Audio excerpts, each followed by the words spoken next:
morning, members of the Senior Men's Club of Wilmington. Welcome to our second internet meeting. Let's do the Pledge of Allegiance. I pledge allegiance to the flag of the United States of America and to the republic for which it stands, one nation, under God, with liberty and justice for all. Thank you. Right.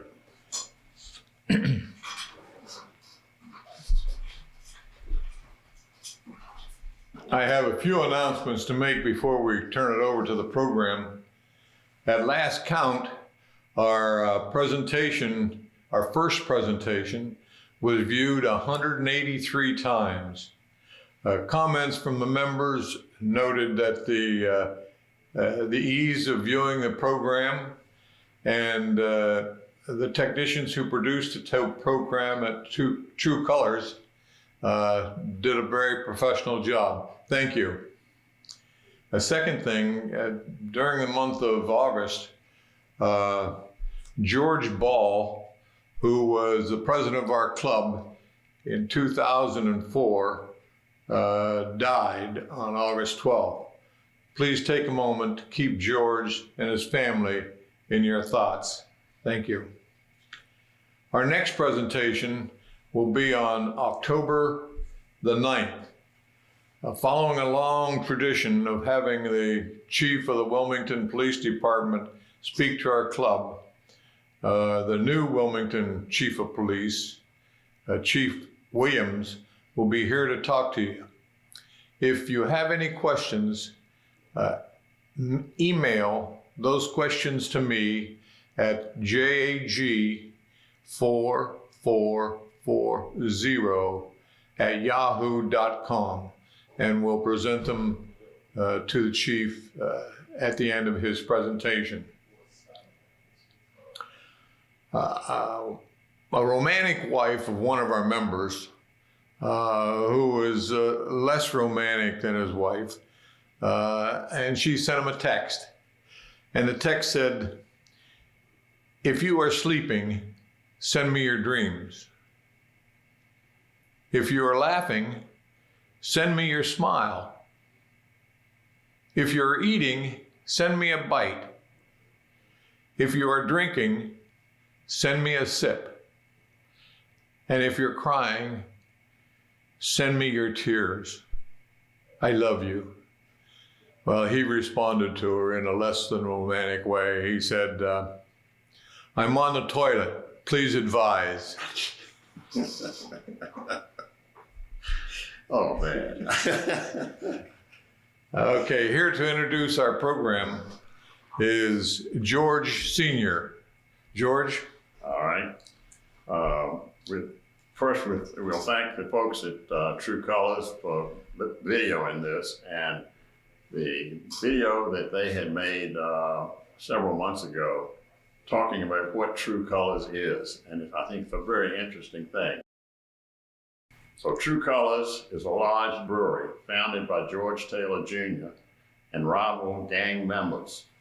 Think Bloods, Crips, GD, and about 6 or 7 others. In addition to producing great beer, the business incorporates a tightly integrated social mission to stop gang violence and unite communities across America. So TRU Colors has been going, I think, almost 3 years now. And so here's a little end of it. It's about a 40-minute video of what TRU Colors is and how it works. So sit back and relax and enjoy. Thanks.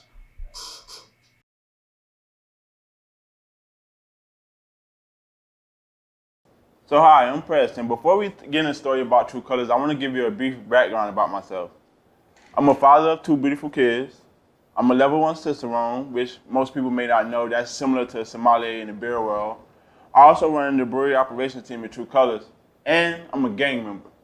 But that isn't where TRU Colors started. TRU Colors actually started back in 2015 when I came home and saw this on the news. Yeah, that was just shooting. I got hit, and my friend got hit.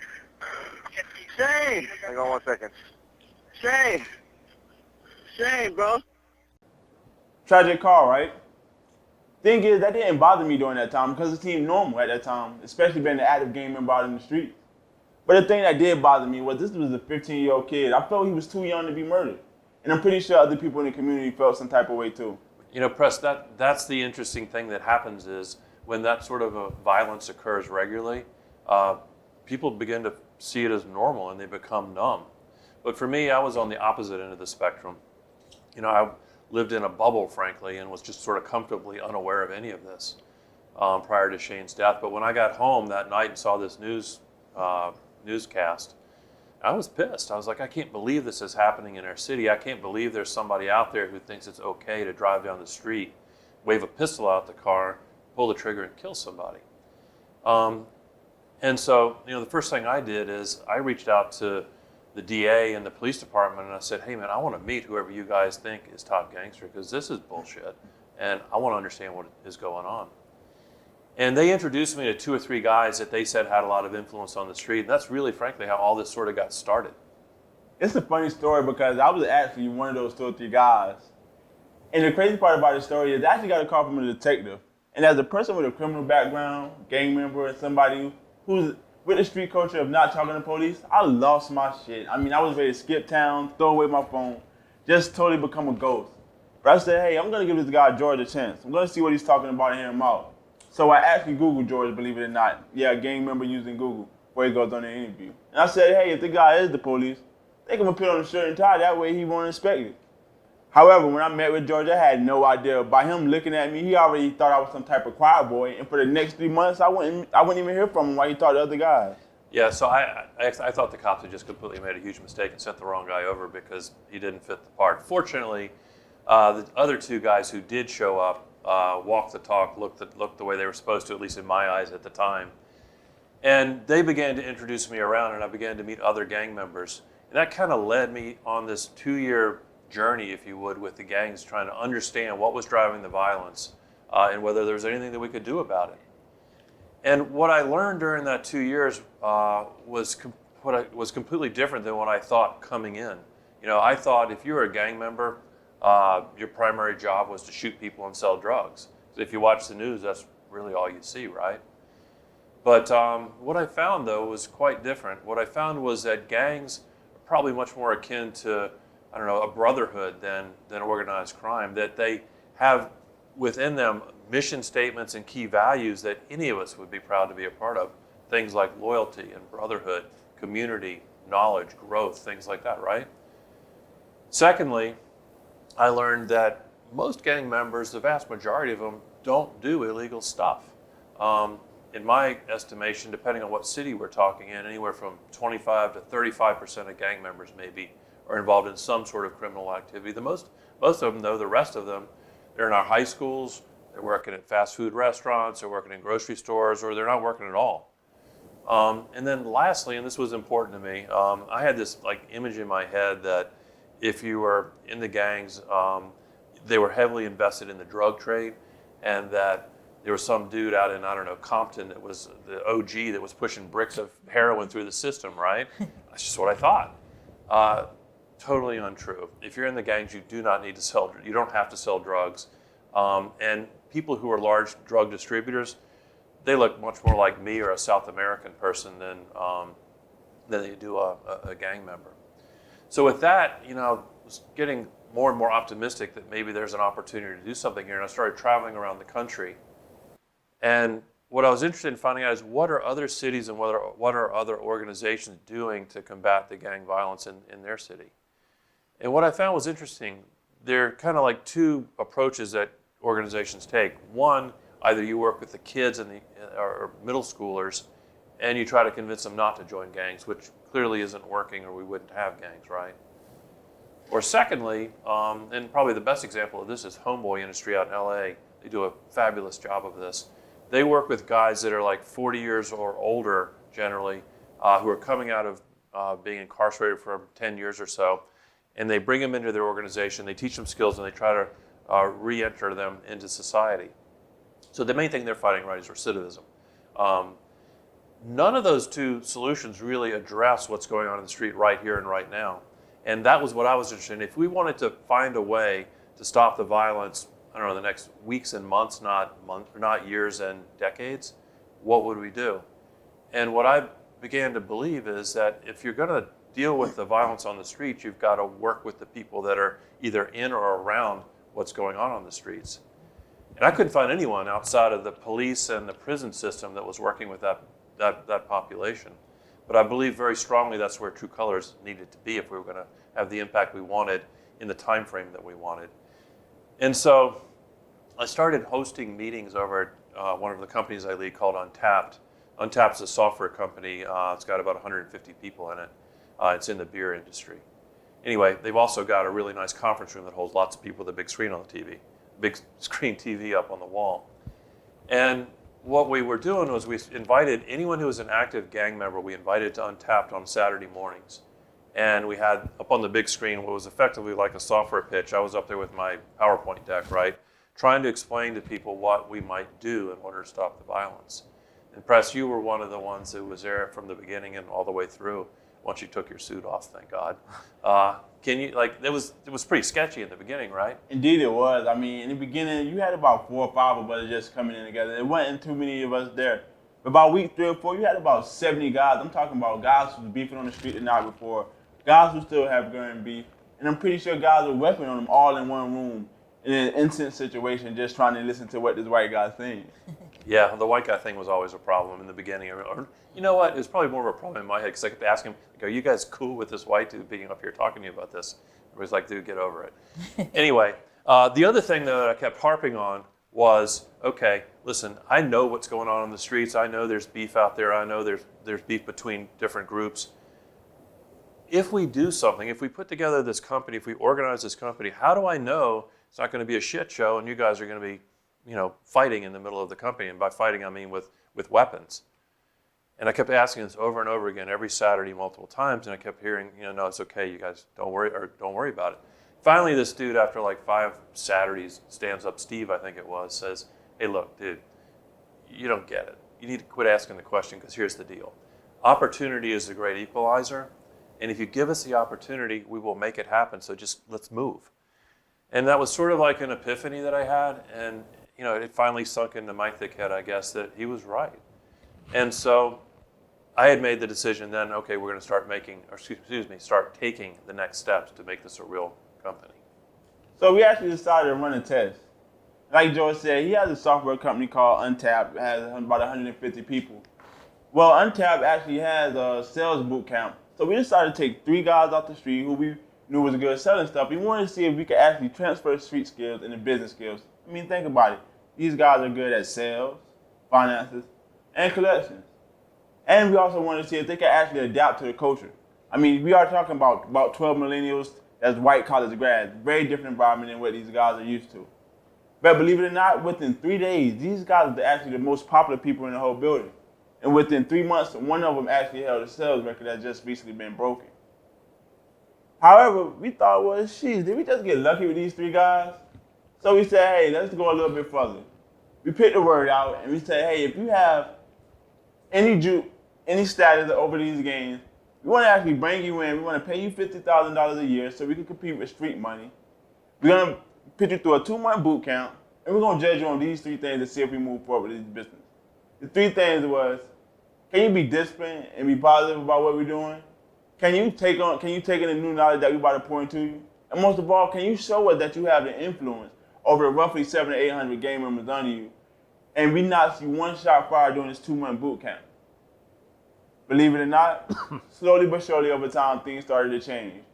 People started to see that the guy sitting next to him, he wasn't the asshole that he thought. Even the way we communicate with each other, we always thought the loudest person in the room was the one being heard. So you can only imagine how it was in this Google-style office and guys going back and forth. However, that actually led to more conversations. One guy killed the other guy's best friend. And these guys actually came here and had a conversation. Check this video out. How would you feel if I killed your best friend?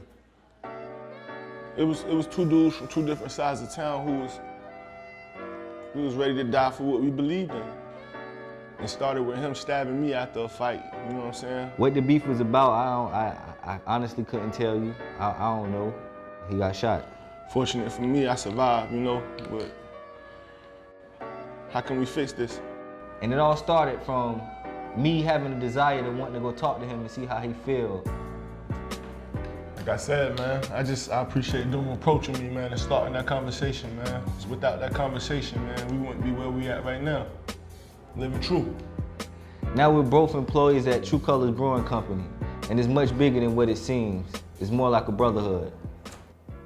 And just so you get a full understanding, just know that before True Colors, if these guys would have seen each other anywhere, I mean at a red light, at Walmart, or even church, it would have been guns blazing. I'm pretty sure it would have been bloodshed. But that's part of our 2-month boot camp, is having that conversation along with many more things. The 8-week onboarding is the gateway into True Colors. It's 8 weeks of life skills, social skills, business skills, beer, and beyond the block experiences. Those are experiences beyond the neighborhoods that our team grew up in, where we would take them to DC and introduce them to people like Frederick Douglass, who used his voice in a powerful way to shape his community. A typical day in our onboarding starts in the morning by working your body, and in the afternoon by working your mind. We had this big brawly guy named Josh who we would place bets in the office with to say somebody has to throw up on day 1. And if they didn't, then he had to push a little harder. I'm happy to say we've never lost a bet in-house. And right where you are, in the comfort of your home, I want you to close your eyes and imagine a group of gang members all meditating Namaste. That happens every day in True Colors onboarding. The afternoons are focused, like I said, on life skills, social skills, business skills, and beer. But we also include the 4 core: money, housing, transportation, and relationships. I wanted to briefly mention that for you because later on, when I discuss how we're navigating purpose during the pandemic, it's something that we're going to share. There's so much more included in our onboarding, and it doesn't end there. So, remarkably, believe it or not, after the 2-month boot camp, all of our guys made it through. Crime went down 70-80%. Our guys used their influence. They took in the knowledge, as well as showed discipline and was positive. However, just like a game, you got to be put down with the initiation. With True Colors, it's the same way. Because we found out the biggest way to create change is to overcome obstacles. And the only way to do that is through fear. So we decided to take our guys up in a plane. Mind you, most of them never actually been in a plane. And kick them out 15,000 feet from the air. Check this video out.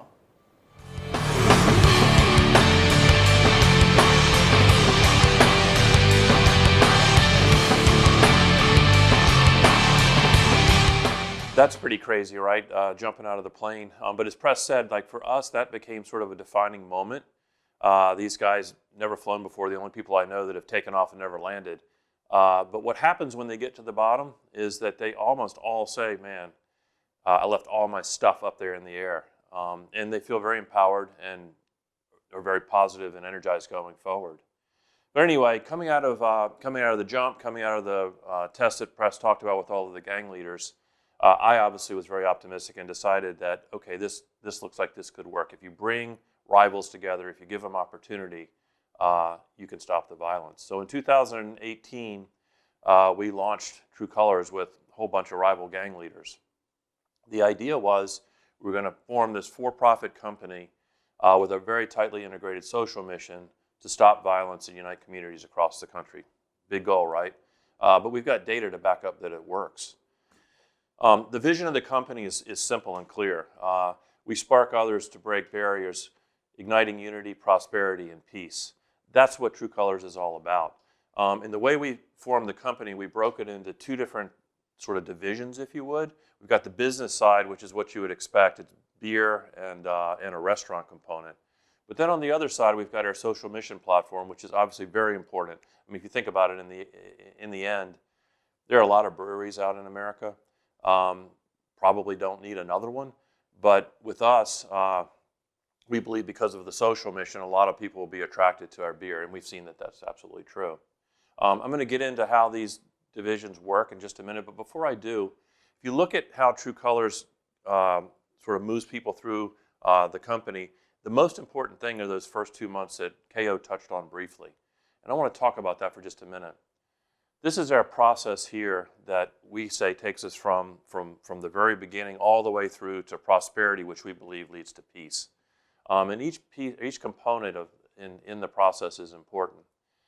And it starts with the conversation, that first really difficult, sort of uncomfortable conversation. It could be 2 gang leaders that had come together that maybe were rivals. You can imagine they sit down and the dude across the table from them maybe had taken a bullet from the other guy. those are really uncomfortable conversations, or it could be things that are drivers that we believe are drivers for violence, things like racial divisiveness or poverty or this sort of thing. It could be two guys, black guy and a white guy, sitting across the table trying to come together. That first really awkward, uncomfortable conversation is where we think it all sparks from. And so we push hard to get that to happen. Those conversations, though, begin to challenge beliefs. And the beliefs are really, really important, especially with our team. A lot of the guys that come in to True Colors have what we consider limiting beliefs that need to be rethought and frankly, torn down in many cases. But guys come into True Colors, they might think they can't be successful and happy, or maybe they don't deserve to be because they weren't from the right zip code, they weren't smart enough, their skin wasn't the right color, whatever it might be. Or we've got guys, like I said, who don't believe they deserve to be successful and happy, maybe because of things that they've done in the past. All those things create roadblocks that we have to tear down and rebuild. And so that's that second sort of part or component of the process, and that takes place in the 2-month boot camp that everyone in True Colors goes through. Once you get to believe that you can and deserve to be successful and happy, then it's all downhill from there, so to speak. We start to layer on skills, and for us, skills could be beer, marketing, finance, any number of things. From that, though, and this is really important, you see a lot of groups out in the country today are teaching skills, but the problem is if there's no opportunity after that, and I mean a real opportunity, one that pays a livable wage, it's not effective. In fact, in some ways, it sort of tears down a person's beliefs again.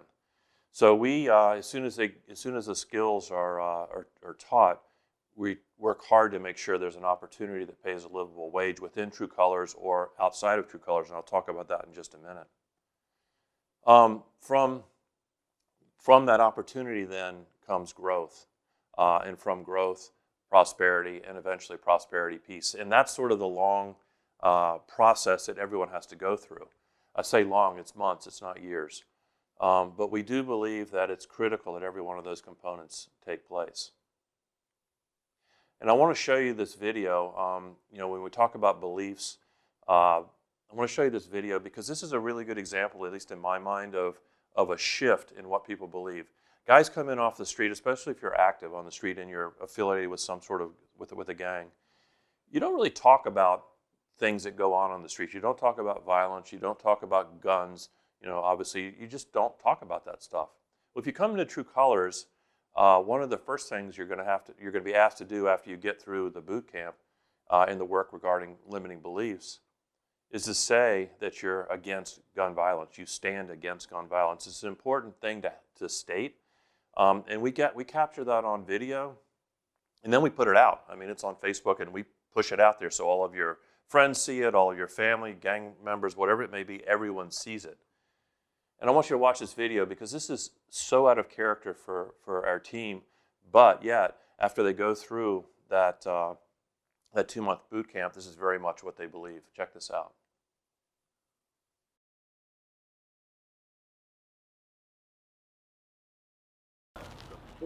On February 21st, 2019, an 18-year-old man was gunned down eastside Wilmington, my little brother. My name is Craig Bullitt, and I stand against gun violence. My name is Eric Marshall. On September 2016, I lost my brother right here, Dal Freeman, to gun violence, and I stand against it. On April 29, 2016, LeVar Riley, AKA Black, was killed right here on this block. And that's why I'm here today taking a stand against gun violence. It's your boy Spree from the South Side, and I stand against gun violence because, I lost so many homies and so many people I knew to gun violence, and it's just time that we take a stand. What we doing out here, man? I mean, we killing each other, and for what? Then you got some brothers that still want to blame other people for our struggle. We got to wake up and realize that we doing it to ourselves now. We're responsible for the current state of our people. We got to come together and build something that changes the world, our future, and our kids' future. My name is Dacia Smith, and I stand against gun violence. I'm here today to tell you I stand against gun violence. For this reason right here. That's the playground. I was playing there, my first time seeing somebody get shot. It's the last place I was supposed to see somebody get shot at. I got kids now. I want them to be able to experience the playground. I want them to be able to play outside. This gun violence has to stop. This is Mad Max. I'm tired of seeing RIPs. I stand for non-gun violence. I'm Chop. This is my side of town. This is our streets, our city. Let's stop the gun violence. Let's push for a better future, where we can resolve our problems through conversation and understanding before we react with our emotions. I'm King Grady, and I stand against gun violence. Our community is at war. We want you to join us in our fight to end gun violence. Put the guns down, man up.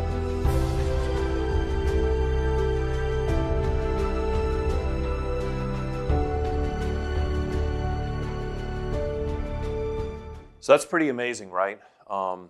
Amazing in so many ways and very impactful, not just for the guys that are doing it, but for the people that see it in the communities that we serve. I want to talk now a little bit about the social mission platform that we built before we get onto the business side of it.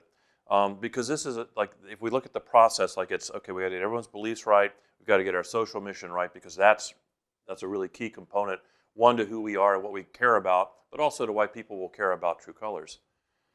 A social mission platform, True Work, True Studios, Disrupt You, and True Community. I want to just sort of step through those briefly and give you an idea of how this all comes together. True Work was started when we realized we could only hire but so many people in the brewery, right? So we're always looking for influence on the streets, or influence to stop the violence. And we realized that within the brewery that we're building here in our city, while it's quite large brewery, we still can only hire about 105 people. And we need to hire more. And so we started testing something where we would hire gang members in, and mind you, hire gang members in, put them through the 2-month boot camp, and then what if we could contract them out to other organizations around the city? And when we started that, we weren't really sure what was going to happen, but what we found was two things that were really quite remarkable. One, obviously we can hire more people, we can have more influence. The more active gang members that we have that are part of True Colors, the more influence we have on the street. And remember, our guys don't leave the gang when they come to True Colors, they stay in the gang. They just stay in the gang and begin to change the mission and the messaging within the gang. So True Work is an opportunity for us to hire more people and give them work outside of True Colors. The other thing that happened that was really remarkable is this. They would go into organizations that in the beginning were cautious about hiring an active gang member, right, for obvious reasons. But the CEO, for whatever reason, would say, okay, we're going to give this a try.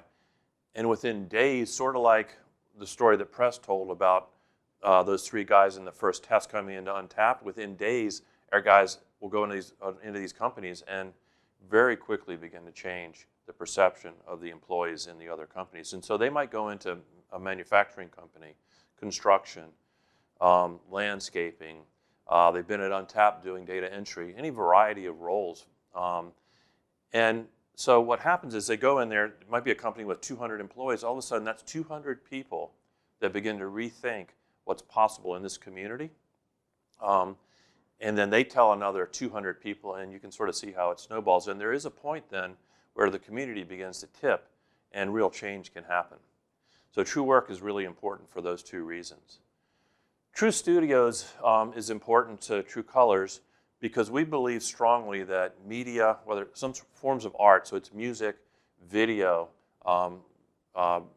paintings, any of this sort of thing, are really important to changing culture and perception quickly. Telling a story in video is so much better than me just sitting up here talking or giving you something to read.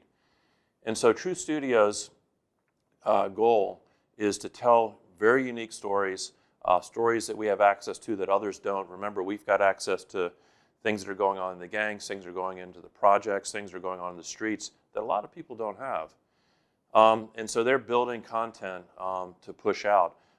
We're talking with Amazon and Netflix about streaming their content in 2021. So there's a lot of opportunity there, and that's a really important thing. As we begin to scale up and push True Colors across the country, True Studios is a critical component. True Community is a group that we have within True Colors who are responsible for sort of the health and well-being of the communities that we serve. And generally those are the housing projects and they're definitely the underserved communities within our city. And what happens is we'll get 2-3 guys, and they kind of own that community. And by that, what I mean is they own the statistics that we track on gunshots in that community, violence. They also, though, own getting that community lifted up. And the key target, or the key metric that we use, is how many people did we help to get jobs. The two things that we care the most about in True Community is, did we keep the violence level down, and did we get jobs for people in that community? And so that's True Community's role. And we think, if you look along that continuum that I showed you from conversation to prosperity to peace, that component is right in the middle. We teach all sorts of things to get jobs. And lastly, Disrupt You is our curriculum. And it's called Disrupt You because, what we believe is that we see these communities where shootings and, just no forward movement, no growth becomes norm. And everyone in the community begins to think, okay, well, that's normal for me, and there's nothing I can do about it, nothing I will do about it. Disrupt You is supposed to disrupt your life, your world, and make you rethink what's possible. And so there's a whole variety of curriculum that comes along with that. It's basically what we've been using internally that we're just now beginning to expose externally. Things around beliefs, things around skills, right? Exactly the same thing that we teach internally. And as you'll see in a minute, Kayo's going to talk a little bit about, we're beginning to push a lot of that externally, especially given what's going on in the current world, through a new platform that we have through True Studios called True Colors TV. But that's generally the social mission platform that we've put together that we believe can scale across the United States. Again, none of this is intended to be just for our city. We're trying to build blueprints that we can drop into other cities as we move across the country. On the business side, let's talk beer for a minute. The brewery we're building here is a fairly large regional brewery. It's not what I would consider a microbrewery. It has the capacity to produce about 55,000 barrels of beer, and for context, that's just shy of, 1 million cases of beer, roughly. It's a hell of a lot of beer. We believe that this brewery that we're building here in North Carolina will be large enough to sell beer across Virginia and North Carolina.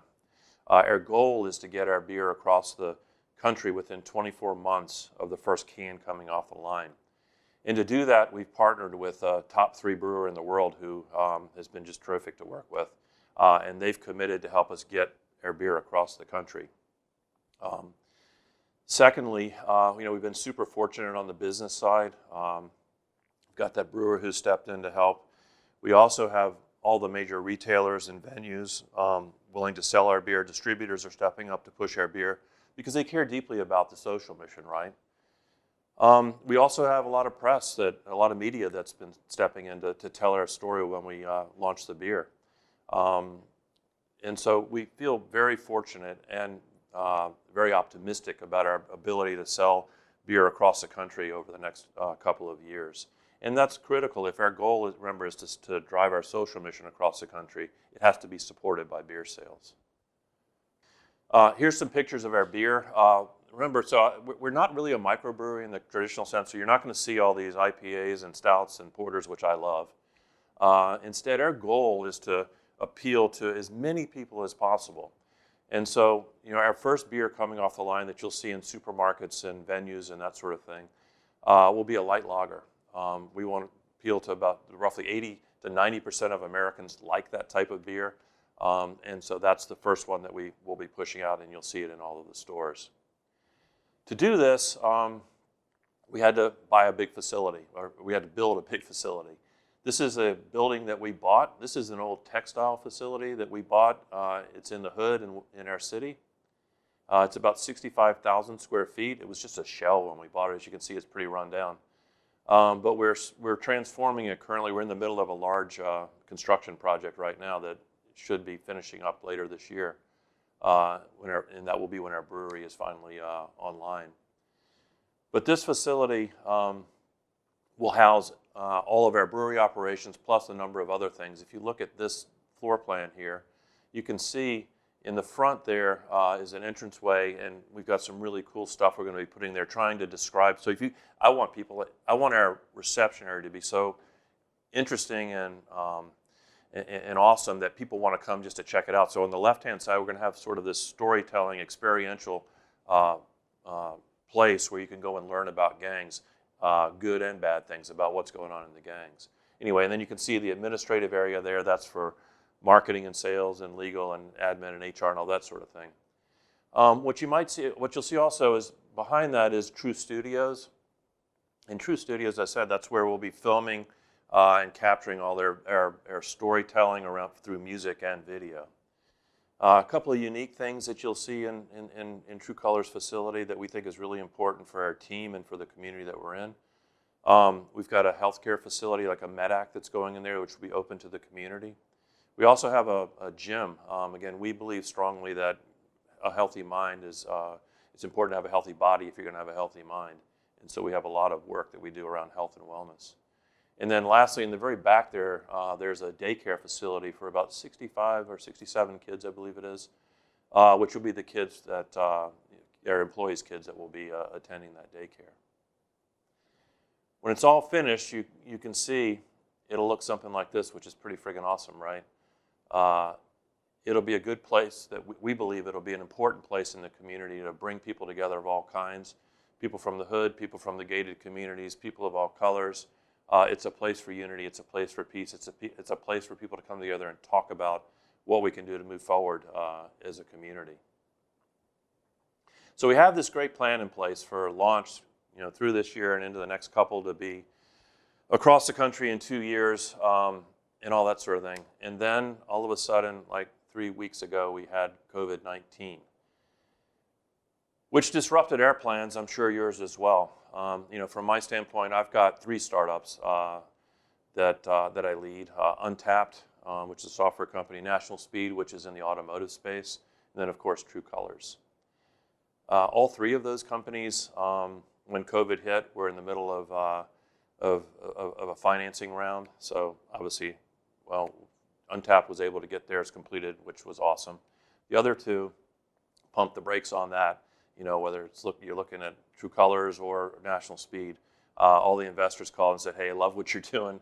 Really want to be part of it, but call me in 90 days." I think we're all going through that, right? We've been very fortunate with TRU Colors. There have been no layoffs. We don't have any intention for having a layoff. We've still got a lot of work to do. And I think, from my standpoint, I look at all that's happening around the world and around this country. This is not the time for TRU Colors to go on the defensive. In fact, just the opposite. I think, you see it written here, your customers and team and investors will remember how you led through this time, and it's really important. I think that's true.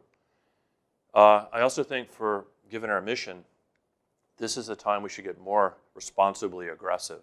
The last thing that I want our team to do is retreat or respond in any kind of fear. There is so much opportunity now to impact people in a positive way, and we're going to take full advantage of it. And to that end, I'm going to turn this over to KO. KO is going to talk about some of the changes we've made internally with TRU Colors to combat just the challenges that come from COVID-19. And then she's also going to talk a little bit more about this TRU Colors TV that we're launching next week, and how that's going to impact our community externally and begin to bring people together. Like most companies, TRU Colors is also working remote from home, and that poses some common challenges: time and management, job security, anxiety, and communications. But for us, the COVID-19 environment poses some unique challenges. We're no longer on the streets, which is where we resolve most of the conflict that leads to gun violence. There's been an uptick in social media usage, and surprisingly, an update status is where most of the conflict starts that we have to resolve. And of course, there's the anxiety and misinformation. Anxiety and not knowing what's going to happen next, and misinformation funneled into a community that already lacks the resources to fact check. But to navigate purpose through the pandemic for COVID-19 internally, because we have more time, we believe we have this unique opportunity to accelerate the learning curve of growth for our team members. And we've done that by, one, modifying our personal and professional development coursework. Number two, we've positioned our team to receive their personal certifications a whole lot quicker. Number three, we've created new focused coursework on communicating digitally. And finally, we looked at gaps that we need to fill to sustain our social mission. Here's how we did it. The 4 core, which is money, housing, transportation, and relationships. I briefly touched on it earlier when we were discussing the onboarding. The 4 core is vital to the personal and professional development here in True Colors. We understand that it's a challenge to be a professional success when you're dealing with personal challenges related to stability.